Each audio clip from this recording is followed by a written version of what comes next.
يا عبادي الذين أسرفوا على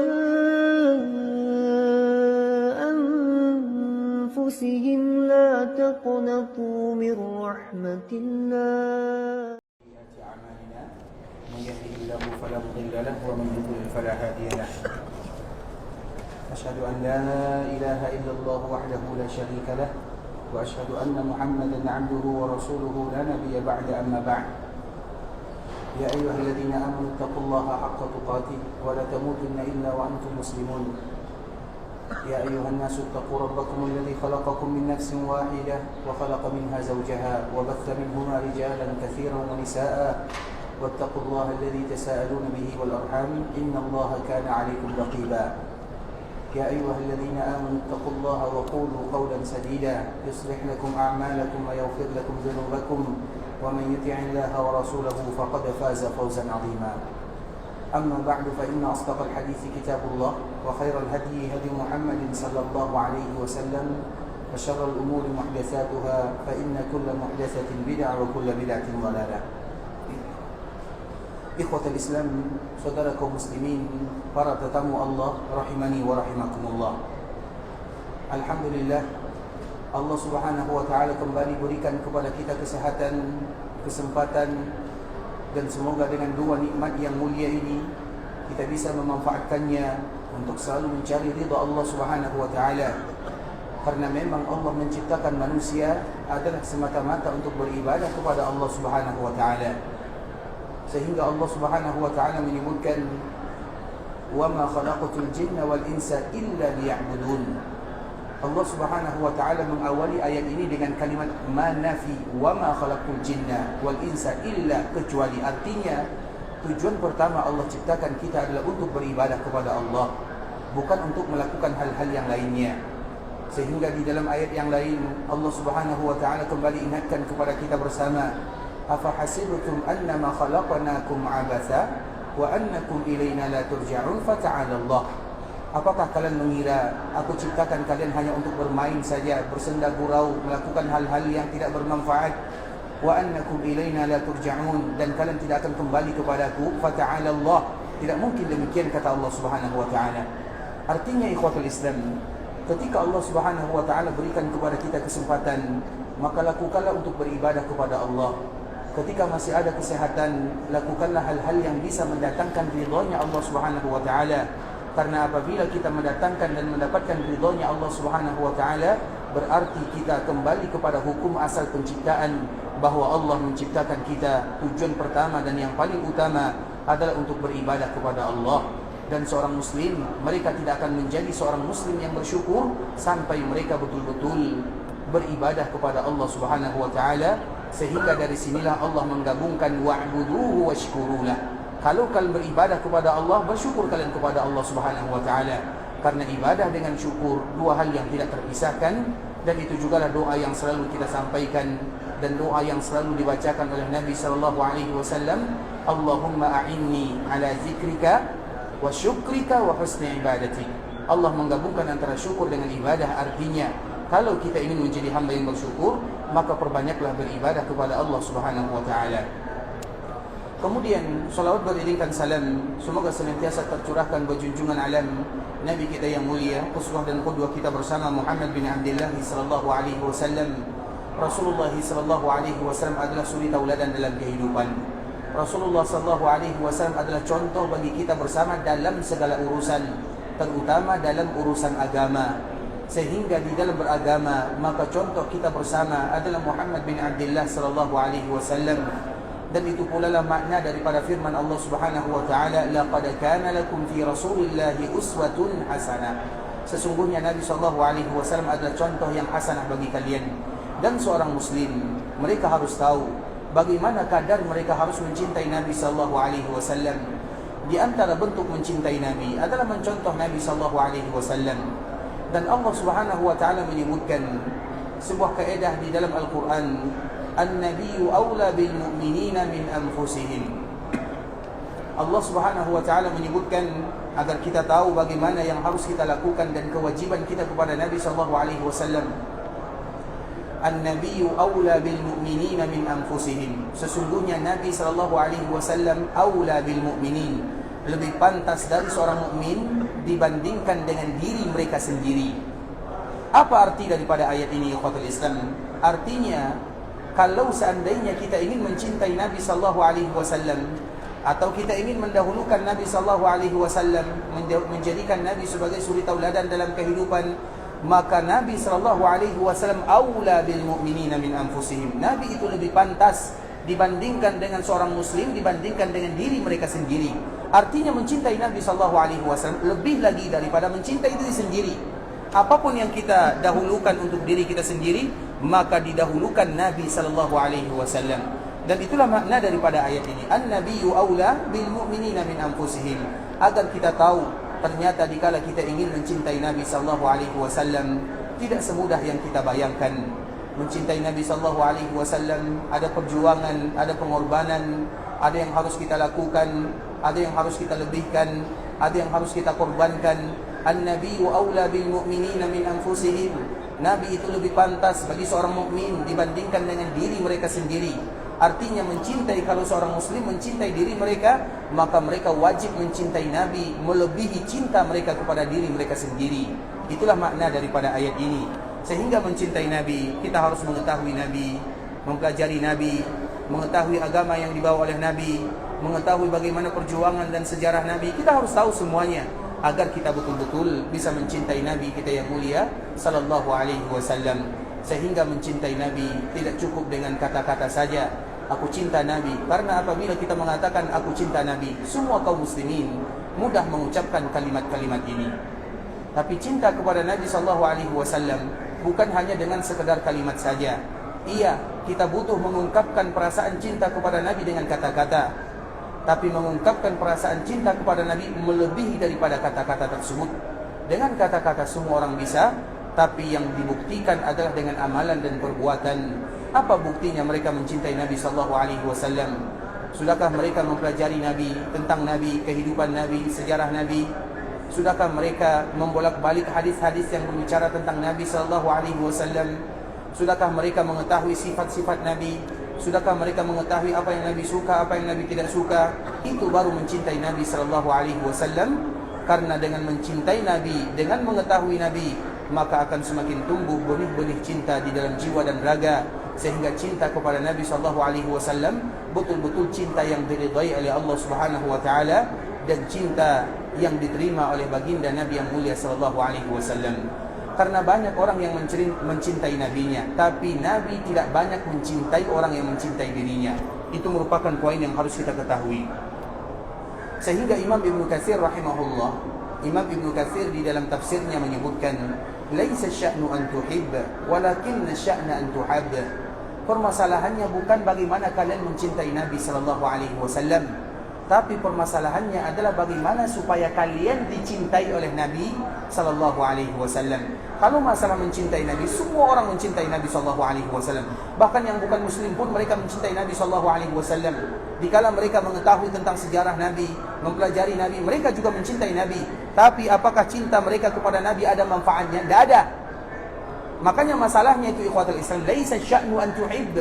Permasalahannya, kata Imam Ibnu Katsir, dan dia menukilkan daripada qalal ulama wa qalal hukama. Imam Ibnu Katsir menyebutkan, nukilan ini aku ambil daripada perkataan para ulama dan aku ambil daripada perkataan ahli hikmah. Laisa sya'nu an tuhib, walakinna sya'na an tuhab. Permasalahannya bukan terletak bagaimana kalian mencintai Nabi, karena semua kita mudah mengatakan aku cinta Nabi, dan semua amalan yang kita lakukan bisa jadi kita beralasan amalan ini adalah karena untuk mencintai Nabi sallallahu alaihi wasallam. Bukan di sana permasalahannya. Titik yang kita fokuskan bukan di sana. Fokusnya kita bukan di sana, tetapi fokusnya walakin, kesalahannya adalah bagaimana supaya kalian dicintai oleh Nabi sallallahu alaihi wasallam. Artinya apa? Kita menjadikan Nabi sebagai ukuran. Aku mengatakan perkataan ini, apakah dicintai oleh Nabi? Aku melakukan perbuatan ini, apakah dicintai oleh Nabi? Disitulah kita harus fokus melakukannya. Maka itu merupakan barometer yang sangat indah. Jika kita ingin mendapatkan kecintaan dari baginda Nabi yang mulia, kita ingat apa yang disampaikan oleh Imam Ibnu Katsir rahimahullah, laisa sya'nu an tuhib walakinna sya'na an tuhab. Bukan letak permasalahannya bagaimana kalian mencintai Nabi, tapi bagaimana supaya kalian dicintai oleh Nabi sallallahu alaihi wasallam. Bagaimana supaya kita dicintai oleh Nabi sallallahu alaihi wasallam? Nah, disitulah kita berusaha mengetahui apa sih yang dicintai oleh Nabi, apa sih yang Nabi perintahkan kita melakukannya, apa sih yang dilarang Nabi sallallahu alaihi wasallam kita mengerjakannya, sehingga dengan kita belajar. Karena orang yang mencintai Nabi tidak mungkin mereka mencintai Nabi kecuali setelah mereka mengetahui tentang Nabi itu sendiri. Artinya ikhwatul Islam, ketika mereka mengetahui Nabi, maka di saat itu cinta mereka semakin tumbuh. Dari sinilah ungkapan para ulama, mereka menyebutkan, kalau kalian ingin mengetahui bagaimana cintaan seorang hamba kepada nabinya, maka tanyalah kepada mereka berapa banyak pengetahuan mereka tentang Nabi itu sendiri. Semakin banyak mereka mengetahui tentang Nabi, semakin besar pula cinta mereka terhadap Nabi sallallahu alaihi wasallam. Artinya apa ikhwatul Islam? Kalau kita ingin mencintai Nabi, maka semakin kita mengetahui sejarah Nabi, perjuangan Nabi, hadis Nabi, sunnah Nabi sallallahu alaihi wasallam, maka semakin besar cinta kita kepada Rasulullah sallallahu alaihi wasallam, dan kita semua bersaksi bahwa kita mencintai Nabi sallallahu alaihi wasallam. Tinggal kesaksian atau kecintaan kita tersebut kita kembangkan, kita mekarkan, kita indahkan dengan senantiasa mengetahui dan mempelajari tentang Rasulullah sallallahu alaihi wasallam. Dan di antara salah satu bentuk mencintai Nabi sallallahu alaihi wasallam ikhwatul Islam adalah dengan tidak bosan-bosannya kita selalu mengucapkan salam dan selawat kepada Rasulullah sallallahu alaihi wasallam, terkhusus bagi kita yang datang ke kota Madinah. Di antara tempat yang dianjurkan bagi kita berziarah adalah Masjid Nabawi, Masjid Quba, perkuburan Nabi, perkuburan Baqi' dan perkuburan Uhud, syuhada Uhud. 5 ini adalah 5 tempat yang dianjurkan bagi kita untuk berziarah. Dan di antara salah satunya adalah berziarah ke perkuburan Rasulullah sallallahu alaihi wasallam. Dikala kita berziarah ke perkuburan Nabi, maka di saat itulah kita mengucapkan salam dan selawat kepada Rasulullah sallallahu alaihi wasallam. Dan ini juga di antara bentuk kecintaan kita kepada Rasulullah sallallahu alaihi wasallam, yaitu mengucapkan salam dan selawat kepada Nabi. Walaupun secara hukum asal mengucapkan salam dan selawat kepada Nabi di mana saja akan sampai kepada Nabi sallallahu alaihi wasallam, dan itu merupakan kekhususan dari Allah untuk umat Nabi sallallahu alaihi wasallam. Di mana saja kaum muslimin mereka berada, selawat salam itu akan sampai kepada Nabi sallallahu alaihi wasallam, sehingga Allah adil dengannya. Tidak mungkin orang yang di Madinah salamnya, selawatnya sampai kepada Nabi, orang-orang yang berada di luar Madinah mereka tidak sampai salam dan selawatnya kepada Nabi. Tidak mungkin demikian. Artinya Allah Subhanahu wa taala Maha Adil, terutama untuk menunjukkan kecintaan kepada orang atau kepada Rasulullah sallallahu alaihi wasallam.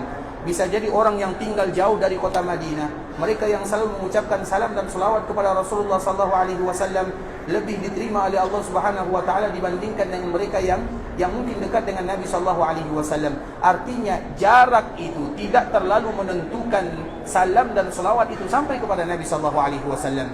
Sehingga ikhwatul Islam, ketika kita berada di kota Madinah, kita mengucapkan salam dan selawat kepada Nabi, harapan kita bagaimana supaya sampai.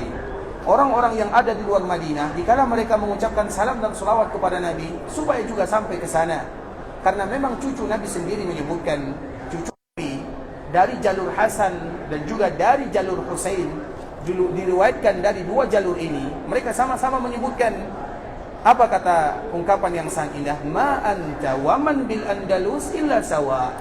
Kamu yang ada di Madinah, yang berada di samping kuburan Nabi sallallahu alaihi wasallam, dan kamu yang ada berada di Andalusia, di Spanyol, di bagian barat sana, tidak ada lagi belakangnya. Kalau seandainya kalian sama-sama mengucapkan salam dan selawat kepada Nabi, maka sama-sama sampai kepada Nabi sallallahu alaihi wasallam. Artinya ikhwatul Islam, secara umum salam dan selawat kepada Nabi, salam dan selawat kepada Nabi kita sampaikan di mana saja kita berada. Namun dikala kita diberikan kemudahan oleh Allah datang ke kota Madinah, di antara salah satu yang kita lakukan adalah berziarah, dan ini adalah momen yang sangat indah, berziarah ke perkuburan Nabi sallallahu alaihi wasallam. Nah, di dalam ziarah ini apa yang harus kita ucapkan? Di dalam ucapan ziarah ada kalimat salam dan selawat kepada Rasulullah sallallahu alaihi wasallam. Dengan itu pula lah kita mengucapkan assalamu alayka ya Rasulullah wa rahmatullahi wa barakatuh. Sallallahu wa sallama wa baraka alayka wa jazaka afdala ma jaza nabiyan an ummati. Siapa yang hafal doa ziarah ke perkuburan Nabi sallallahu alaihi wasallam? Silakan.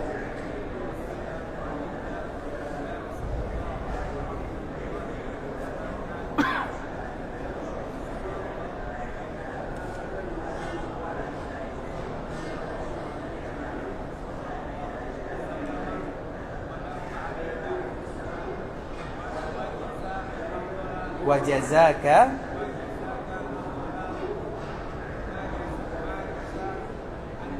ma jaza nabiyan an ummati. Ulang lagi sekali. Assalamu alayka ya Rasulullah wa rahmatullahi wa barakatuh. Sallallahu wa sallam wa baraka alayka. Baik.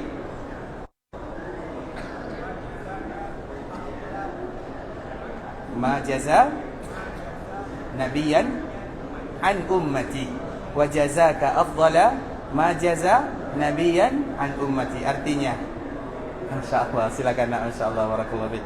Allah jika khairan, silakan nak, insyaallah. Silakan. Insyaallah, barakallahu fiik. Allah jika khairan, insyaallah. Berapa umurnya nak? Masyaallah, barakallahu fiik. Allah jika khairan, syukur dia, barakallahu fiik. Tapi ikhwatul Islam, itu merupakan di antara doa yang kita baca dikala kita berziarah ke perkuburan baginda Nabi yang mulia sallallahu alaihi wasallam. Assalamu alayka ya Rasulullah wa rahmatullahi wa barakatuh. Sallallahu wa sallama wa baraka alayka wa jazaka afdala ma jaza nabiyan an ummati. Nanti bagi kita yang belum hafal, insyaallah akan kita ulang dan semoga Allah mudahkan bagi kita menghafalnya. Artinya ikhwatul Islam, itu merupakan di antara kewajiban kita baik dikala kita berada di kota Madinah ataupun kita berada di daerah yang lainnya, mengucapkan salam dan selawat kepada Rasulullah sallallahu alaihi wasallam tidak boleh pernah terputus dari lisan dan lidah kita ini. Terkhusus bagi kita yang ada di kota Madinah untuk mengucapkan salam dan selawat kepada Rasulullah sallallahu alaihi wasallam. Ikhwatul Islam, saudara kaum muslimin, para tetamu Allah rahimani wa rahimakumullah, kita akan lanjutkan pembahasan kita pada kesempatan yang berbahagia ini, yaitu masih berkaitan dengan Masjid Rasulullah sallallahu alaihi wasallam, yang mana sebelumnya kita telah membahas tentang masalah Ar-Raudhah Asy-Syarifah, yaitu taman di antara taman-taman surga yang berada di dalam Masjid Rasulullah sallallahu alaihi wasallam. Dan di antara kemuliaan yang dimiliki oleh kota Madinah oleh Masjid Rasulullah sallallahu alaihi wasallam adalah taman di antara taman-taman surga. Dan kemarin kita telah menjelaskan bagaimana kemuliaan taman surga, berapa ukurannya, apa ibadah yang kita lakukan di dalamnya. Sekarang kita akan melanjutkan secara umum tentang Masjid Rasulullah sallallahu alaihi wasallam.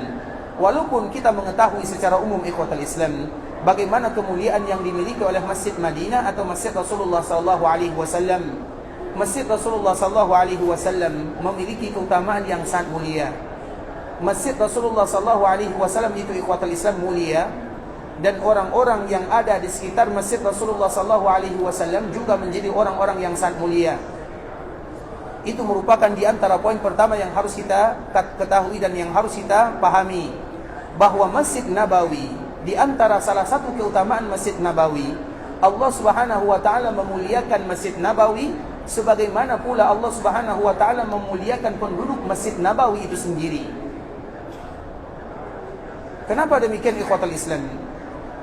Di zaman Nabi sallallahu alaihi wasallam kita mengetahui bagaimana kemuliaan Masjid Rasulullah sallallahu alaihi wasallam. Dan juga kita mengetahui orang-orang yang ada di sekitar Masjid Rasulullah sallallahu alaihi wasallam, baik itu dari kalangan Al-Ansar atau dari kalangan Al-Muhajirin, dan mereka semuanya adalah orang-orang yang dimuliakan oleh Allah Subhanahu wa taala. Nah, kemuliaan tersebut ikhwatul Islam senantiasa menurun. Artinya apa? Masjid Nabawi sampai hari kiamat akan dimuliakan oleh Allah Subhanahu wa taala sampai hari kiamat.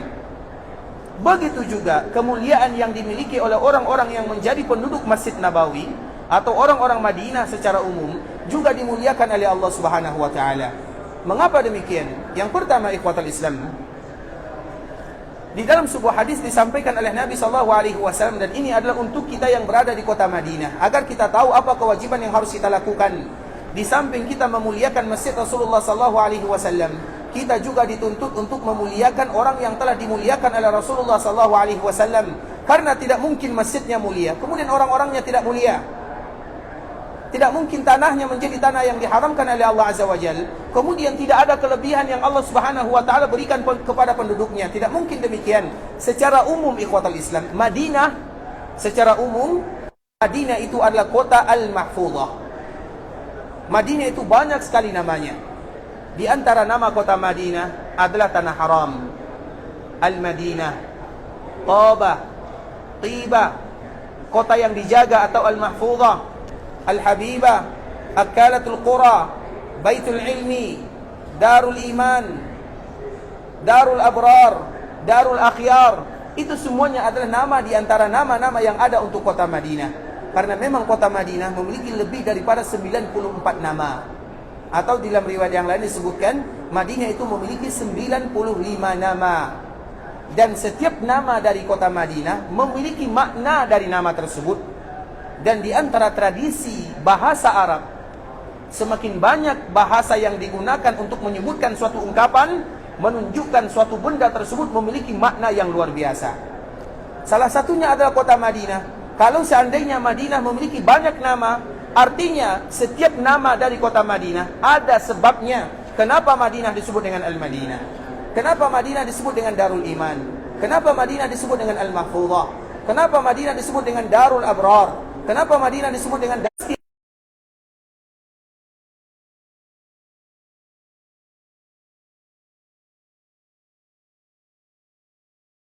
Oleh Allah Azza wa Jal. Mengapa kota Madinah dijaga oleh Allah Azza wa Jal? Karena memang Allah Subhanahu wa Ta'ala ingin menjaganya. Banyak riwayat yang menyebutkan ikhwatul Islam. Salah satunya adalah hadis yang disebutkan oleh Nabi SAW. Tidak ada jalan-jalan yang ada di kota Madinah kecuali di sana ada 2 malaikat yang selalu menjaganya. Artinya Allah Subhanahu wa Ta'ala menurunkan malaikat-malaikat untuk menjaga daerah yang dicintai oleh Nabi SAW. Dan itu wajar ikhwatul Islam, karena ini adalah kota Nabi SAW. Tak mungkin kota Nabi sama dengan kota yang lainnya. Sebagaimana penduduk kota yang dicintai oleh Nabi juga ada kelebihan dibandingkan dengan penduduk yang lainnya secara umum. Makanya dalam sebuah hadis ikhwatul Islam, di antara salah satu hadis yang Nabi SAW ingin tekankan kepada kita bersama, Nabi SAW pernah berdoa kepada Allah, Allahumma man zalama ahlal madinati wa akhafahum fa akhifhu wa alaihi la'natullahi wal malaikati wan nasi ajma'in la yaqbalu Allahu minhu sarfun wala adlun. Nabi SAW meminta kepada Allah, ya Allah, barang siapa di antara mereka yang mengganggu dan menzalimi penduduk Madinah dan membuat mereka menjadi takut, fa akhifhu, maka tanamkan rasa takut di dalam hatinya. Wa alaihi la'natullahi wal malaikati wan nasi ajma'in. Bukan hanya Allah tanamkan rasa takut di dalam hatinya bagi mereka yang menzalimi dan membuat takut penduduk Madinah, namun wa alaihi la'natullah, mereka juga berhak mendapatkan laknat dari Allah, malaikat dan semua manusia. Kemudian yang ketiga, la yaqbalullahu minhu sarfun wala adlun. Allah Subhanahu wa Ta'ala tidak menerima amal ibadah yang mereka lakukan. Apa makna daripada hadis ini ikhwatul Islam? Nabi SAW ingin memperingatkan kepada kita, terutama bagi kita yang datang ke kota Madinah, sebagaimana Madinah, sebagaimana Masjid Nabawi memiliki kemuliaan, maka orang-orang yang tinggal di sana mereka juga memiliki kemuliaan. Kita tidak mengatakan mereka adalah orang-orang maksum. Mereka juga ada salahnya, mereka juga ada kesilafannya. Namun itu hadis Nabi SAW yang kita jaga. Kenapa mereka disebutkan oleh Nabi SAW demikian? Nabi menyebutkan, Allahumma man zalama ahlal Madinah. Ya Allah, barang siapa yang menzalimi penduduk Madinah. Penduduk Madinah yang mana? Apakah khusus di zaman Nabi? Atau mereka-mereka yang datang setelah Nabi? Semua mereka yang menjadi penduduk Madinah kapanpun itu, baik di zaman Nabi SAW sampai di akhir zaman nantinya, maka mereka akan tetap dijaga oleh Allah Subhanahu wa Ta'ala. Atau Nabi melarang kita untuk melakukan kezaliman terhadap mereka. Kenapa demikian? Karena bisa jadi sampai sekarang ikhwatul Islam, penduduk Madinah itu adalah keturunannya orang-orang Ansar. Mereka bisa jadi adalah keturunannya orang-orang Al-Muhajirin. Mereka itu adalah keturunannya sahabat-sahabat Nabi SAW. Bukankah kita di antara bentuk mencintai orang Ansar, mencintai orang Muhajirin, mencintai sahabat Nabi, kita juga mencintai orang-orang yang mereka cintai. Dan itu merupakan fitrah manusia. Kalau kita mencintai fulan, atau misalnya kita mencintai A, kita mencintai B misalnya, maka kita pasti mencintai orang-orang yang mereka cintai. Nah, di antara orang yang mereka cintai adalah anak dan keturunannya. Setiap kita pasti mencintai anak dan keturunan kita. Dan setiap orang yang mencintai kita, maka kita pun menuntut mereka agar mencintai kita dan juga mencintai anak keturunannya. Artinya apa, ikhwatul Islam? Orang-orang Ansar wajib bagi kita mencintainya. Orang-orang Muhajirin wajib bagi kita mencintainya. Para sahabat Nabi wajib bagi kita untuk mencintai mereka. Kalau sahabat Nabi, keturunan Nabi, atau Al-Muhajirin dan Ansar wajib bagi kita mencintainya, bagaimana kalau sekiranya itu adalah keluarga Nabi? Maka lebih wajib lagi bagi kita mencintainya. Dan di Madinah, ikhwatul Islam, banyak dari keluarga Nabi SAW. Di Madinah ini banyak sekali keluarga Nabi, atau yang kita kenal dengan keturunan Nabi SAW. Banyak sekali. Namun mereka tidak mau menyebutkan kami adalah keturunan Nabi. Artinya apa? Tidak ada bedanya mana keturunan Nabi, ini keturunan Nabi, ini bukan keturunan Nabi. Sulit bagi kita membedakannya, sehingga secara umum kita wajib menghargai mereka. Bisa jadi nanti apabila kita marah, ternyata yang kita marah itu adalah keturunan Nabi SAW. Atau mereka cicinya orang-orang Ansar, atau orang-orang Muhajirin, atau sahabat Nabi SAW secara umum. Maka dengan itulah Nabi SAW menyebutkan untuk memberikan kemuliaan kepada penduduk Madinah, karena mereka itu berasal dari keturunannya para Nabi, atau Nabi, keturunan sahabat Nabi, keturunan Ansar, keturunan Muhajirin. Dengan itu Nabi menyebutkan, Allahumma man zalama ahlal madinati wa akhafahum fa akhifhu. Ya Allah, barang siapa di antara mereka yang menzalimi penduduk Madinah atau membuat mereka menjadi takut, maka tanamkan ketakutan di dalam hati mereka. Artinya, ikhwatul Islam, di samping kita mencintai Masjid Nabawi dan kita mencintai kota Madinah, maka di antara kewajiban kita bersama juga mencintai penduduk Madinah. Terlepas daripada kekhilafan dan kesalahan, karena tidak ada manusia yang tidak bersalah, siapapun dia. Yang maksum itu hanya para nabi dan para rasul saja. Namun ada kewajiban yang harus kita lakukan, dan kewajiban tersebut adalah untuk memenuhi cinta kita kepada Rasulullah sallallahu alaihi wasallam. Kita mencintai Nabi sallallahu alaihi wasallam. Kita pun mencintai orang yang dicintai oleh Nabi, dan kita pun mencintai daerah-daerah yang dicintai oleh Nabi. Ketika Nabi mencintai kota Madinah, maka wajib hukumnya kita mencintai kota Madinah. Maka dengan cintanya kita kepada kota Madinah, dan wajib kita mencintai kota Madinah, maka dari itulah Madinah dinamakan dengan Al-Habibah. Di antara salah satu nama kota Madinah adalah Al-Habibah. Arti Al-Habibah adalah daerah yang wajib bagi kita untuk mencintainya. Kemudian ketika Nabi mencintai penduduk Madinah, maka wajib pula lah bagi kita untuk mencintai penduduk Madinah. Sehingga artinya, ikhwatul Islam, cinta tersebut adalah bagian daripada agama. Makanya di dalam hadis yang dibawakan oleh Imam Bukhari rahimahullahu ta'ala, terutama orang-orang Al-Ansar, orang-orang Muhajirin, ada keutamaan-keutamaan khusus bagi mereka yang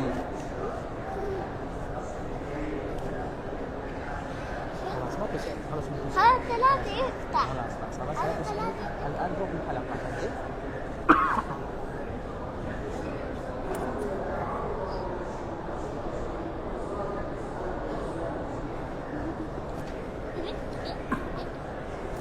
Baik, ikhwatul Islam, sampai di mana tadi? Sampai lupa ya. Baik. Sampai di mana? Hah? Madinah. Iya. Baik, ikhwatul Islam, Imam Bukhari rahimahullahu ta'ala terkhusus untuk orang-orang Ansar memiliki hadis yang khusus bahwa mencintai mereka itu adalah bagian daripada keimanan. Kalau mencintai orang Ansar bagian daripada keimanan, maka mencintai orang Muhajirin lebih wajib lagi. Kenapa demikian? Orang Ansar mereka memiliki satu sifat, yaitu sifat Al-Ansar, menolong. Sedangkan orang Muhajirin mereka memiliki dua sifat. Orang Muhajirin dinamakan Muhajirin, dan mereka juga dinamakan dengan Al-Ansar. Apabila kita sebut Al-Ansar, maka masuk di dalamnya Muhajirin. Apabila kita sebut Muhajirin, maka tidak masuk di dalamnya Al-Ansar. Bisa dipahami? Di antara sahabat Nabi SAW, apabila kita sebut kaum Al-Ansar, secara umum masuk di dalamnya orang Madinah dan orang Mekah, orang Ansar dan orang Muhajirin. Tapi apabila kita menyebutkan Muhajirin, tidak masuk di dalamnya orang-orang Ansar. Artinya kalau ayat dan hadis ini adalah hadis yang berbicara tentang kemuliaan orang-orang Ansar, semua kemuliaan orang-orang Ansar akan didapatkan oleh orang-orang Muhajirin. Dan semua kemuliaan yang dimiliki oleh orang-orang Muhajirin tidak tentu atau belum tentu didapatkan oleh orang-orang Al-Ansar. Karena Allah menyebutkan orang Muhajirin memiliki dua nama, dua sifat. Yang pertama hijrah disebut dengan Muhajirin, dan yang kedua Ansar yang menolong Nabi SAW. Dengan itulah Allah Subhanahu wa taala menyebutkan lil fuqara'il muhajirin. Ingatlah bagaimana orang-orang fakir, orang Muhajirin, alladzina ukhriju min diyarihim wa amwalihim, yang mana mereka diusir dari kampung halamannya, diusir dari tanahnya, dipisahkan dari hartanya, dipisahkan dari keluarganya. Yabtaguna fadlan minallahi wa ridwana. Tujuan mereka hanya satu saja, yaitu mencari keridhaan Allah Subhanahu wa taala. Kemudian wa yansurunallah, disebutkan oleh Allah Subhanahu wa taala sifatnya, mereka adalah orang-orang yang menolong Allah dan menolong Rasulnya. Artinya orang Muhajirin, mereka juga disebut Ansar, dan orang Ansar tidak disebut dengan Muhajirin. Semua keutamaan yang dimiliki oleh orang-orang Muhajirin belum tentu dimiliki oleh orang-orang Ansar. Dan semua keutamaan yang dimiliki oleh orang-orang Ansar maka didapatkan oleh orang-orang Muhajirin. Secara umum demikianlah kaedahnya. Artinya apabila hadis ini adalah hadis yang berbicara tentang kecintaan kepada orang-orang Ansar, hubbul Ansar iman. Mencintai orang Ansar itu bagian daripada iman, artinya bagian daripada agama. Mencintai sahabat Nabi itu bukan hanya sekedar mencintai sebagaimana kita mencintai harta, sebagaimana kita mencintai keluarga, tidak. Iman apabila diikat dengan iman berarti bagian daripada agama. Kalau kita tidak mencintainya, maka kurang agama di dalam jiwa dan raga kita. Nah, kalau demikian kecintaannya kepada orang Ansar, begitu juga kecintaan kita kepada orang-orang Muhajirin. Dan kita juga harus ingat ikhwatal Islam, Nabi pernah berdoa. Apa doa Nabi SAW? Dan kejadian ini secara singkat akan kita sebutkan doa Nabi yang sangat indah, terkhusus untuk orang-orang Ansar. Agar kita, kenapa Nabi SAW mengatakan, Allahumma man zalama ahlal Madinah wa akhafahum fa'akhifu. Ya Allah, barang siapa yang menzalimi penduduk Madinah atau membuat mereka menjadi takut, rasakan, tanamkan rasa takut di dalam hatinya. Dulu ikhwatul Islam, dikala terjadi perang Hunain, siapa yang masih ingat kapan terjadi perang Hunain? Perang Hunain ini ikhwatul Islam terjadi setelah terjadinya Fathu Mekah. Kalau kita tahu Fathu Mekah, maka setelah Fathu Mekah itu akan terjadi perang Hunain. Kapan? Siapa tadi yang jawab? Berapa? Masya Allah, ini warakallahu fiik, Allah jika khairan. Silakan. Warnanya beda Pak ya. Baik ikhwatul Islam. Perang Hunain ini ikhwatul Islam ada kisah yang sangat indah di sana. Perang Hunain terjadi 2 minggu atau 3 minggu setelah Fathu Mekah. Kemudian di perang Hunain ini Nabi SAW mendapatkan kemenangan. Dikala Nabi SAW mendapatkan kemenangan, maka Nabi membagikan harta rampasan yang sangat banyak sekali. Karena penduduk atau mereka yang melawan Nabi pada waktu itu yang ada di Hunain. Hunain itu kurang lebih jaraknya 30 kilo dari kota Mekah menuju daerah Taif. Jadi kita mungkin mengetahui daerah Taif. Nah, 30 kilometer dari Mekah Mukarramah ada sebuah tempat yang namanya Hunain. Disitulah terjadi perang Hunain. Nah, perang Hunain ini di antara salah satu strategi musuh ingin menghadapi kaum muslimin, mereka membawa hartanya dan membawa anak dan keluarganya. Apa tujuannya? Supaya orang-orang yang ikut berperang, mereka semangat berperang melawan kaum muslimin. Karena mereka harus membela hartanya dan juga membela keluarganya. Perang Hunain, orang-orang yang melawan Nabi SAW membawa semua harta dan keluarganya dengan tujuan agar mereka semangat melawan kaum muslimin dan agar mereka termotivasi. Karena apabila kita melihat anak kita di sana, apabila kita melihat keluarga kita di sana, apabila kita melihat harta kita di sana, kita akan semangat dengan melihat tersebut dan kita akan termotivasi dengannya. Dan itu adalah tujuan kenapa harta Hunain, peperangan Hunain adalah peperangan yang paling banyak mendapatkan harta rampasan. Karena memang orang-orang yang melawan Nabi SAW atau musuh kaum muslimin pada waktu itu, jika mereka keluar, mereka membawa semuanya, tidak ditinggalkan satupun di rumahnya. Kemudian akhirnya Allah memberikan pertolongan kepada kaum muslimin, sehingga kaum muslimin mendapatkan harta rampasan yang begitu banyak. Kemudian musuh tersebut, mereka lari meninggalkan anak dan keluarganya dan hartanya. Mereka lari ke sebuah tempat yang bernama Taif. Nah, harta rampasan ini ditinggalkan oleh Nabi SAW di sebuah tempat yang bernama Ji'rana. Kemudian dikala Nabi SAW meninggalkan harta ini di sebuah tempat yang bernama Ji'rana, maka Nabi menyusul mereka, mengejar orang-orang yang tadi lari. Sampailah pengejaran ini di sebuah tempat yang bernama Taif. Kemudian Nabi SAW mengepung orang-orang yang ada di Taif. Sekian lama Nabi SAW mengepungnya, maka mereka tidak kunjung ditaklukkan. Artinya mereka belum menyerah. Dan apa kata? Dan Rasulullah SAW pada malam harinya dia bermimpi, yang mana inti daripada mimpi Nabi tersebut, Allah Subhanahu Wa Taala memerintahkan Nabi untuk kembali ke Mekah Al-Mukarramah. Pada akhirnya keesokan hari, Nabi SAW membiarkan mereka di sana. Kemudian Nabi kembali bersama para sahabatnya ke Mekah. Dan pertama kali yang dilakukan oleh Nabi SAW, pergi ke sebuah tempat yang bernama Ji'rana, yang tadi dititipkan harta rampasan kaum muslimin. Sesampainya di Ji'rana, ikhwatul Islam, maka Nabi SAW membagikan harta rampasan. Dikala Nabi membagikan harta rampasan yang begitu banyak sekali, ikhwatul Islam, ribuan, mungkin bisa katakan ratusan ribu unta dan kuda serta benda-benda berharga lainnya. Kalau masalah uang banyak sekali, apalagi masalah emas, intinya harta rampasan yang sangat banyak sekali. Kemudian dibagikan oleh Nabi SAW. Nah, pembagian ini berbeda. Nabi tidak memberikan sedikit pun kepada orang-orang yang berasal dari Madinah. Orang-orang Madinah tidak mendapatkan bagian, karena memang biasanya Nabi membagikan harta rampasan sesuai dengan keadaan sahabatnya. Mereka yang berjalan kaki mendapatkan satu bagian, mereka yang menggunakan kuda mendapatkan 3 bagian, 1 bagian untuk dirinya, 2 bagian untuk kendaraannya. Itu biasanya pembagian yang dilakukan oleh Nabi SAW secara dipukul rata. Semua sahabat yang ikut, mereka wajib mendapatkan harta rampasan.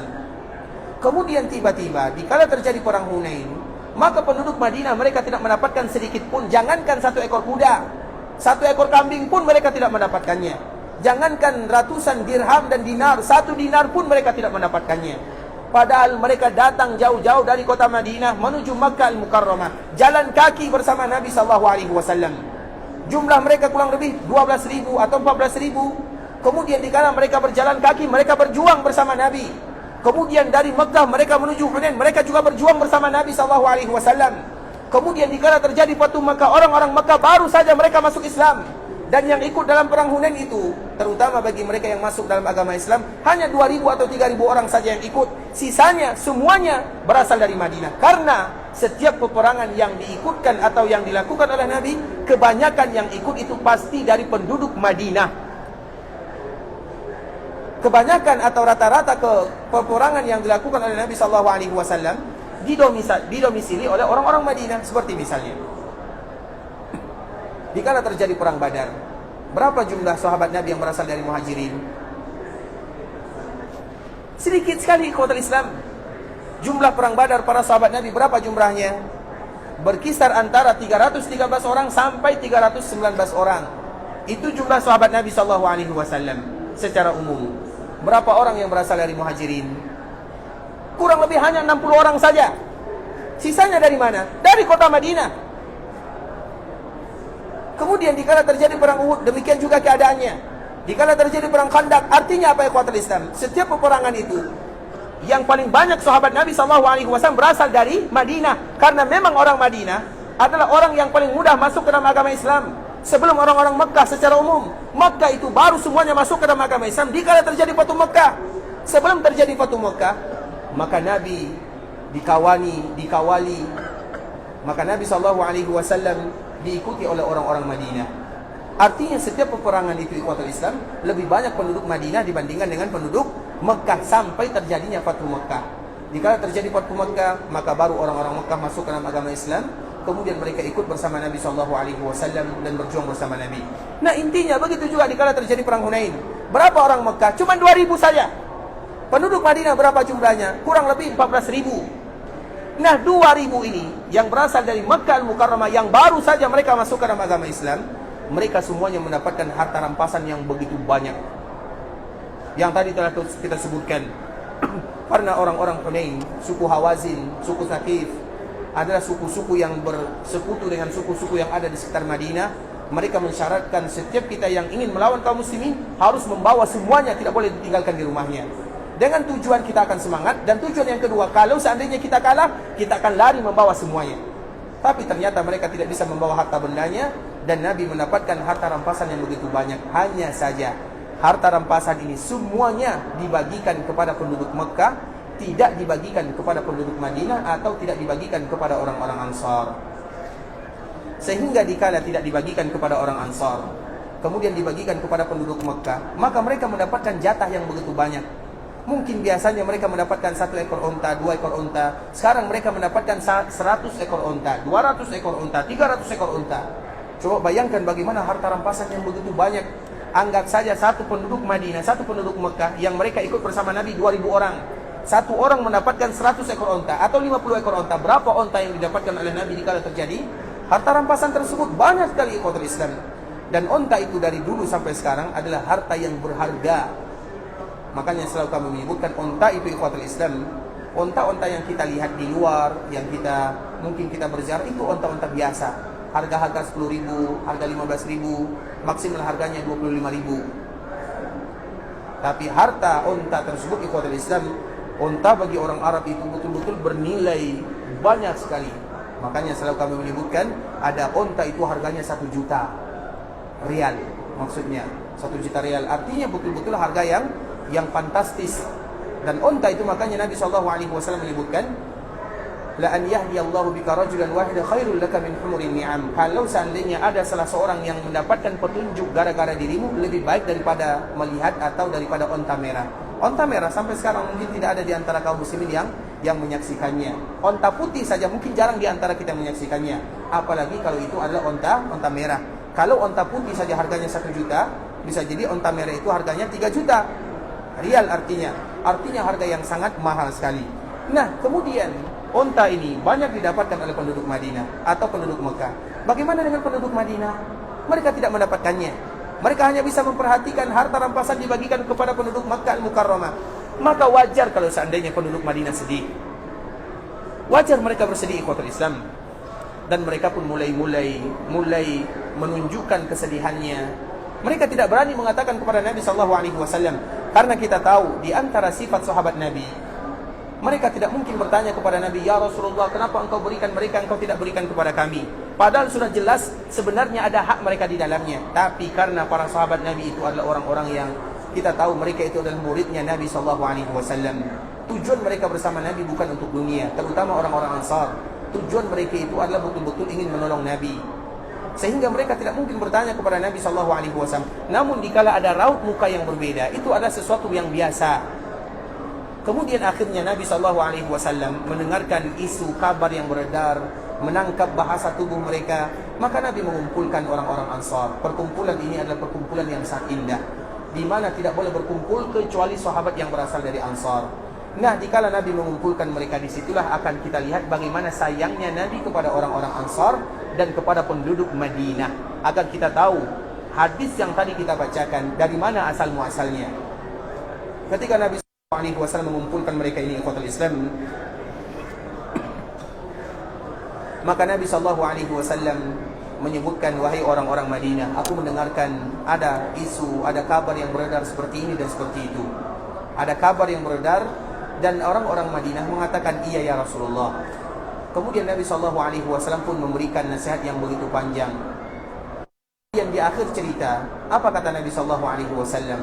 Wahai kalian orang-orang Ansar, ketahuilah apa yang akan aku lakukan atau apa yang aku lakukan terhadap penduduk Mekah, itu hanya lu'a. Lu'a itu artinya sesuatu yang tidak berharga. Karena memang yang paling berharga bagi kaum muslimin adalah iman dan takwa.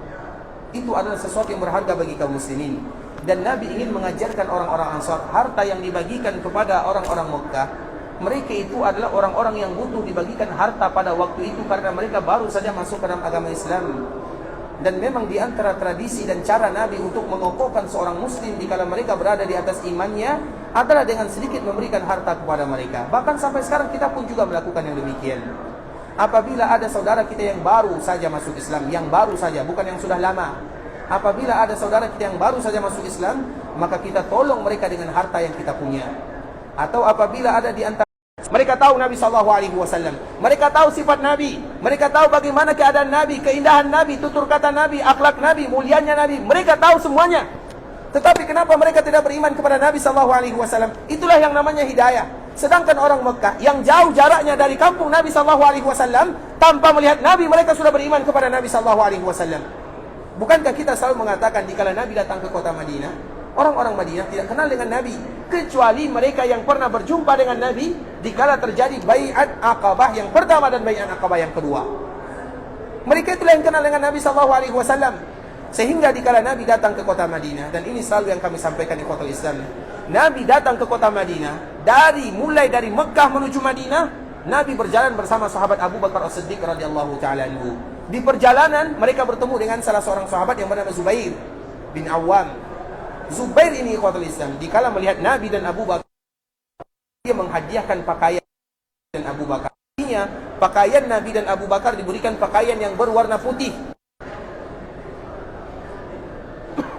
Yang memberikan pakaian ini adalah Zubair, karena kebetulan bertemu dengan Nabi ketika Nabi dan Abu Bakar hijrah dari Mekah menuju Madinah.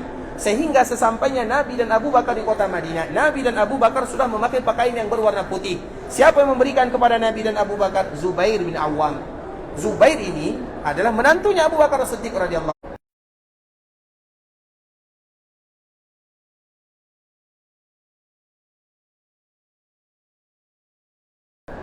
Mereka menuju kepada Abu Bakar As-Siddiq. Mereka menyangka yang Nabi itu adalah Abu Bakar As-Siddiq radhiyallahu ta'ala anhu. Kenapa mereka demikian? Berarti mereka tidak kenal dengan Nabi SAW. Padahal mereka sudah beriman. Nah, begitulah orang Madinah ikhwatul Islam. Mereka tidak kenal dengan Nabi. Mereka belum menyaksikan Nabi SAW. Namun mereka sudah beriman. Karena Nabi itu melihat hanya gerak-geriknya saja ikhwatul Islam, maka seseorang akan langsung cinta kepada Nabi dan tahu mereka itu Nabi itu adalah Nabi SAW. Makanya pertama kali Nabi ada sahabat yang bernama Abdullah bin Salam. Abdullah bin Salam ini dia adalah salah seorang yang berasal dari orang Yahudi. Bukan sembarangan orang Yahudi, dia penduduknya atau dia adalah pendetanya orang-orang Yahudi. Dan kita tahu orang Yahudi itu sulit sekali masuknya ke dalam agama Islam. Sulit sekali. Sedangkan orang Nasara itu mudah sekali mereka masuk ke dalam agama Islam. Sebagai Allah sebutkan di dalam surah Al-Ma'idah atau di akhir-akhir surah Al-Ma'idah. Kemudian di kota Islam, ketika Nabi SAW di kota Madinah, maka Nabi dikerumuni oleh para sahabat yang ada yang berasal dari penduduk Madinah. Dulu mereka tidak kenal Nabi, tapi mereka sudah beriman kepada Nabi SAW. Sehingga dikala Nabi datang dan mereka tahu ternyata Nabi itu ini, maka mereka mengelilingi Nabi SAW, memberikan tawaran bantuan kepada Nabi. Banyak yang mereka lakukan. Abdullah bin Salam yang pada waktu itu dia agama Yahudi dan dia ada pendetanya orang Yahudi dan dia ada orang terpandang dari kalangan Yahudi juga ikut menyaksikan siapa sih yang datang ini. Karena memang orang Yahudi mereka tahu Nabi itu akan datang ke sini, ke kota Madinah. Mereka akan tahu atau mereka tahu. Sehingga orang Yahudi itu ikhwatul Islam, tidak pernah orang Yahudi itu tempatnya di kota Madinah, tidak pernah. Madinah itu bukan tempatnya orang-orang Yahudi. Orang Yahudi itu di antara hukuman Allah Subhanahu wa taala kepada mereka, wa qatta'nahum fil ardi umama. Itu ayat yang harus kita tahu. Mau tidak mau, orang Yahudi itu tidak akan ada di daerahnya. Karena Allah yang membagi-bagikan mereka. Artinya, di antara hukuman Allah untuk mereka, mereka tidak punya tempat. Mereka ada di sana, mereka ada di sini, mereka ada di sana. Wa qatta'nahum fil ardi umama. Nah, begitu juga dengan orang Yahudi. Dikala mereka ada di kota Madinah, kenapa mereka berada di Madinah? Bukan berarti tempat mereka berada di Madinah, tidak. Tapi mereka tahu Nabi itu akan hijrah ke kota Madinah. Dan Nabi akan tinggal di kota Madinah. Dan Nabi akan wafat di kota Madinah. Nabi-Nabi yang selama ini mereka tunggu akan datang ke kota Madinah. Sehingga Abdullah bin Salam, dikala dia melihat Nabi dan dia masih berada di dalam agama Yahudi, kemudian dia ikut masuk ke rombongan para sahabat Nabi yang sedang mengelilingi Nabi SAW. Kemudian dia melihat Nabi. Baru saja melihat wajah Nabi. Apa kata Abdullah bin Salam? Aku tahu wajah ini bukanlah wajah seorang yang berdusta. Artinya orang ini tidak mungkin berdusta mengatakan dirinya seorang Nabi. Itu baru melihat wajahnya. Belum mendengarkan tutur katanya. Belum mendengarkan hadis-hadisnya. Belum mendengarkan wahyu yang disampaikan oleh Allah Subhanahu wa taala. Sehingga Abdullah bin Salam termasuk orang yang masuk ke dalam agama Islam dan dia termasuk sahabat Nabi yang sangat mulia. hanya dengan melihat Nabi SAW, belum lagi Nabi berbicara. Artinya begitulah penduduk Madinah, ikhwatul Islam. Penduduk Madinah dengan mudah mereka menerima Nabi SAW, dengan mudah mereka beriman kepada Nabi. Berbeda dengan penduduk Mekah pada waktu itu. Dan Nabi SAW tahu bagaimana keimanan penduduk Madinah. Madinah itu adalah orang yang selalu mengorbankan jiwa dan hartanya demi Nabi SAW. Sehingga dikala terjadi perang Uhud, ikhwatul Islam, datang pemimpin penduduk Madinah, datang kepada Nabi. Setelah dia mengumpulkan harta orang-orang Madinah, mengatakan, "Ya Rasulullah, hadhihi amwaluna, khudh ma syi'ta wa da' ma syi'ta." Ya Rasulullah, ini harta kami. Dikumpulkan harta penduduk Madinah. Kemudian dia mengatakan, "Ya Rasulullah, ini harta kami. Ambil berapa yang kamu mau." Karena di dalam berjuang, kita tahu harus ada bekalnya, harus ada persiapannya. Mana persiapan Nabi SAW? Dikala terjadi perang Badar, kita tahu tidak ada Nabi persiapannya. Sehingga Allah menyebutkan, "Laqad nasarakumullahu bi Badrin wa antum azillah." Allah memberikan pertolongan kepada kalian dikala terjadi perang Badar, padahal kalian berada di titik yang paling bawah. Azillah, kata Allah Azza wa Jalla. Nah, dikala terjadi perang Uhud, mana persiapan Nabi? Dari penduduk Madinah, harta mereka dikumpulkan, diberikan kepada Nabi semuanya. Dan mereka mengatakan, "Ini harta kami ya Rasulullah. Ambil berapa yang kamu mau, sisakan berapa yang kamu mau. Dan yang engkau ambil lebih kami sukai daripada yang engkau tinggalkan." Nabi mengambilnya untuk keperluan jihad di jalan Allah Subhanahu wa taala. Artinya ikhwatul Islam, Nabi sudah tahu bagaimana keimanan penduduk Madinah. Tak mungkin mereka hanya mencari gara-gara mencari harta rampasan, kemudian mereka, tapi Nabi ingin memberikan hiburan kepada mereka. Sehingga dikala Nabi berkumpul dengan penduduk Madinah, ikhwatul Islam, Nabi mengatakan, "Wahai orang-orang Madinah, wahai orang-orang Ansar, kalian tahu, mereka itu baru saja masuk ke dalam agama Islam. Dan sengaja aku bagikan semua harta rampasan ini agar mereka kokoh di dalam agama. Kalau kalian, aku tahu bagaimana keimanan kalian, bagaimana kecintaan kalian kepada Allah, bagaimana kecintaan kalian kepada Rasulnya, bagaimana iman kalian, bagaimana perjuangan kalian, bagaimana pengorbanan kalian. Sedangkan mereka butuh dikuatkan. Dan di antara cara menguatkannya adalah dengan harta rampasan yang tadi dibagikan." Kemudian Nabi SAW mulai menyebutkan bagaimana keutamaan orang-orang Madinah. Nabi SAW menyebutkan, kalaulah bukan karena hijrah, ini di antara beberapa hadis yang disebutkan oleh Nabi tentang keutamaan penduduk Madinah. Kalaulah bukan karena hijrah, maka aku sudah menjadi bagian orang-orang Madinah. Artinya ikhwatul Islam, karena memang Nabi, kakeknya, paman dari ibunya, itu semuanya berada di kota Madinah. Nabi itu ada hubungannya dengan kota Madinah. Karena kakek-kakek Nabi SAW itu berada di Madinah, ada hubungannya. Begitu juga dengan keluarga jalur akhwal. Akhwal itu lebih, akhwal itu khal. Khal itu lebih kepada identiknya hubungan dengan ibu Nabi SAW. Artinya kakek Nabi, paman Nabi yang berasal dari jalur ibunya, mereka berada di kota Madinah. Artinya Nabi SAW ada bagian penduduk Madinah di dalam tubuhnya. Kemudian Nabi menyebutkan, kalaulah bukan karena hijrah, aku sudah menjadi orang-orang Madinah. Artinya aku akan memilih menjadi orang-orang Ansar kalaulah bukan karena hijrah. Namun karena Nabi hijrah, maka Nabi mendapatkan 2 pahala. Semua pahala yang didapatkan oleh orang-orang Muhajirin, Nabi mendapatkannya. Semua pahala yang didapatkan oleh orang-orang Ansar juga didapatkan oleh Nabi SAW. Kemudian apa kata Nabi SAW? Juga menyebutkan di antara keutamaan kota Madinah atau penduduk Madinah. Kalau seandainya penduduk Madinah mereka menempuh suatu jalan, dan orang lain mereka juga menempuh suatu jalan, maka pasti aku ikuti jalan yang ditempuh oleh penduduk Madinah. Saking sayangnya Nabi SAW kepada penduduk Madinah. Kemudian Nabi juga menyebutkan bahwa sesungguhnya manusia yang lainnya dibandingkan dengan penduduk Madinah, penduduk Madinah itu ibarat pakaian bagi diriku, kata Nabi SAW. Pakaian yang langsung menempel di jasad Nabi SAW. Sedangkan penduduk yang lainnya atau orang-orang lainnya selain penduduk Madinah, mereka itu ibarat selimut. Dan selimut itu kita tahu itu berada di atas pakaian. Pakaian itu adalah sesuatu yang langsung menempel di jasad Nabi. Sedangkan selimut itu bisa jadi pakaian atau yang menutupi pakaian yang kita pakai, maka disebut dengan selimut atau disar.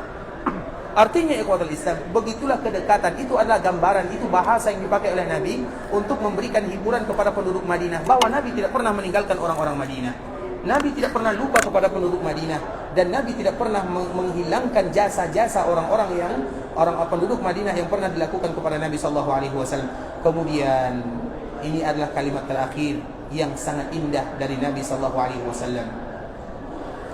Nabi sallallahu alaihi wasallam menyebutkan, wahai orang-orang Madinah, wahai orang-orang Ansar, ala tardawna an yarji'an nasu bisyati wal ba'ir wa tarji'una bi Rasulillah sallallahu alaihi wasallam ila rihalikum. Ala tardawna an yarji'an nasu bisyati wal ba'ir ila rihalihim. Biarkan manusia mereka pulang dengan harta yang mereka bawa. Ada yang pulang dengan kuda, dengan unta, dengan domba, dengan harta, dengan dinar, dengan dirham. Biarkan mereka pulang ke rumahnya dengan membawa harta dunia. Wa tarji'una bi Rasulillah sallallahu alaihi wasallam ila rihalikum. Dan yang kalian bawa pulang itu adalah Muhammad bin Abdullah, yang tidak akan pernah diukur dengan apa saja. Artinya manusia pulang dengan membawa harta. Kalian yang kalian bawa pulang, iya, kalian secara umum tidak membawa harta benda, tidak membawa harta rampasan, tapi yang kalian bawa pulang itu siapa? Muhammad sallallahu alaihi wasallam, Rasulullah yang kalian bawa pulang. Kalau seandainya dipilih, mana yang akan kalian pilih? Kalian memilih harta rampasan atau memilih Nabi sallallahu alaihi wasallam? Tidak mungkin jawaban orang-orang Ansar kecuali Rasulullah sallallahu alaihi wasallam. Artinya ikhwatul Islam, itu janji Nabi sallallahu alaihi wasallam kepada penduduk Madinah. Nabi tidak akan pernah meninggalkan Madinah untuk selama-lamanya. Makanya Nabi menepati janjinya. Ala tardawna an yarji'an nasu bisyati wal ba'ir wa tarji'una bi Rasulillah sallallahu alaihi wasallam. Tidakkah kalian bangga dan ridha walaupun manusia pulang dengan hartanya? Kalian pulang dengan Muhammad bin Abdullah. Dan Nabi membuktikan janjinya. Karena setelah ini ikhwatul Islam, setelah terjadi pembagian harta rampasan di Ji'rana, Nabi melakukan umrah. Dan ini merupakan umrah yang kedua atau umrah yang ketiga. Umrah yang ketiga disebut dengan umrah Ji'rana. Kemudian Nabi melaksanakan ibadah umrah. Kemudian setelah umrah Nabi pulang ke kota Madinah. Kemudian setelah Nabi pulang ke kota Madinah, Nabi bersama para sahabat yang ada di Madinah. Dan Nabi berada di Madinah untuk selama-lamanya sampai hari kiamat.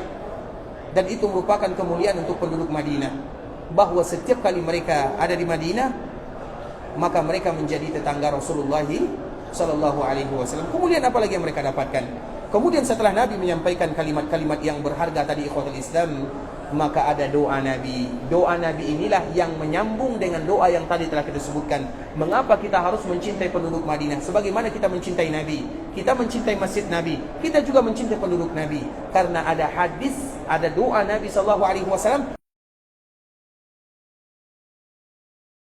pembagian harta rampasan. Dan Nabi menyebutkan, aku akan pulang bersama kalian. Apa kata Rasulullah di akhirnya? Allahumma arham al-ansar wa abna'il ansar wa abna'il ansar. Artinya, besok kita sambung ya, insyaAllah. Artinya besok kita akan jelaskan apa hubungannya dengan doa Nabi sallallahu alaihi wasallam yang tadi telah kita sebutkan. Allahumma man zalama ahlal madinati wa akhafahum fa akhifhu. Ya Allah, barang siapa yang menzalimi penduduk Madinah atau membuat mereka menjadi takut, maka tanamkan rasa takut di dalam hatinya. Kenapa demikian? Karena doa Nabi sallallahu alaihi wasallam yang sangat indah. Nabi berdoa bukan hanya untuk orang Ansar saja, tapi akan kita lihat bagaimana doa Nabi sallallahu alaihi wasallam untuk semuanya. Dan insyaallah besok kita akan sambung kembali artinya. Dan semoga Allah Subhanahu wa taala mudahkan kita bersama untuk senantiasa mengetahui tentang perjalanan baginda Nabi yang mulia sallallahu alaihi wasallam, dan juga sahabat-sahabat yang senantiasa setia mendampingi Nabi sallallahu alaihi wasallam. Dan kewajiban kita bersama adalah mencintai Nabi sallallahu alaihi wasallam, dan mencintai orang-orang yang dicintai oleh Nabi, dan mencintai apapun yang dicintai oleh Nabi. Maka baru sempurna cinta kita kepada Nabi sallallahu alaihi wasallam. Berarti mencintai Nabi bukan hanya diri Nabi yang kita cintai, tidak. Orang yang mencintai Nabi kemudian hanya mencintai Nabi saja, berarti tidak sempurna cintanya kepada Nabi. Cinta kepada Nabi mewajibkan mencintai apa yang dicintai oleh Nabi. Nabi cinta kepada istrinya, wajib kita cinta kepada istrinya. Nabi mencintai keluarganya, wajib bagi kita mencintai keluarganya. Nabi mencintai para sahabatnya, wajib bagi kita mencintai para sahabatnya. Nabi mencintai masjidnya, wajib bagi kita mencintai masjidnya. Nabi mencintai penduduk Madinah, wajib bagi kita mencintai penduduk Madinah. Dan wajib bagi kita mencintai semua apa yang Nabi cinta. Dan itu adalah di antara makna daripada cinta yang sesungguhnya. Ketika kita mencintai keluarga kita, kita semua cinta kepada istri kita, cinta kepada anak-anak kita, maka kita pun dituntut untuk mencintai apa yang mereka cintai. Bahkan sebenarnya, misalnya istri kita suka makanan ini misalnya, kita sebenarnya tidak suka, tapi karena ingin mengungkapkan perasaan cinta, kita pun akan menyukai apa yang dia sukai. Itu baru cinta kepada manusia. Bagaimana kiranya cinta kepada Muhammad bin Abdullah sallallahu alaihi wasallam, dan semoga semuanya kita betul-betul mencintai Nabi. Karena daripada intisari mencintai Nabi dan tujuan daripada mencintai Nabi adalah bagaimana kita berkumpul dengan orang-orang yang kita cintai. Dan semoga kita dikumpulkan oleh Allah Subhanahu wa taala bersama Muhammad bin Abdullah Rasulullah sallallahu alaihi wasallam di dalam surga untuk selama-lamanya. Ikhwatul Islam, saudara kaum muslimin, sampai di sini pembahasan yang bisa kami jelaskan. Yang benar dari Allah Subhanahu wa taala, yang salah sudah pasti dari diri kami pribadi karena kurangnya ilmu kami, karena kebodohan dan karena kejahilan kami.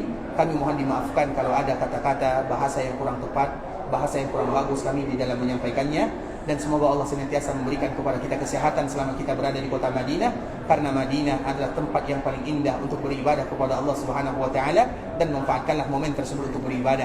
Dan salah satu ibadah yang paling mulia terkhusus di dalam Masjid Nabawi adalah belajar agama, karena belajar agama di dalam Masjid Nabawi adalah jihad di jalan Allah Subhanahu wa taala. Semoga Allah Subhanahu wa taala ampunkan dosa kita semuanya. Allah berikan kemudahan bagi kita yang pergi ke Mekah. Allah jadikan umrahnya umratan mabruratan wa sa'yan mashkura wa dhanban maghfura. Bagi kita yang pulang ke kampung halamannya, semoga Allah berikan kelancaran dan kemudahan dalam setiap urusan. Allah kumpulkan mereka kembali bersama keluarganya dalam keadaan sehat walafiat, dan semoga kita selalu diberikan kekuatan untuk bisa berada di kota Madinah dan Mekah dalam rangka beribadah kepada Allah Subhanahu wa taala. Kita tutup dengan doa kafaratul majlis. Subhanakallahumma bihamdika asyhadu an la ilaha illa anta astaghfiruka wa atubu ilaik. Wa sallallahu wa sallim ala nabiyyina wa habibina wa khalilina wa sayyidina Muhammadin wa ala alihi wa sahbihi wa sallam tasliman katsira. Assalamualaikum warahmatullahi wabarakatuh.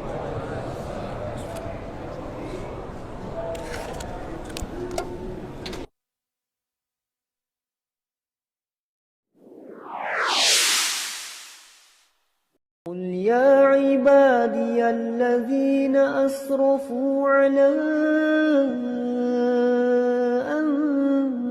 أنفسهم لا تقنطوا من رحمة الله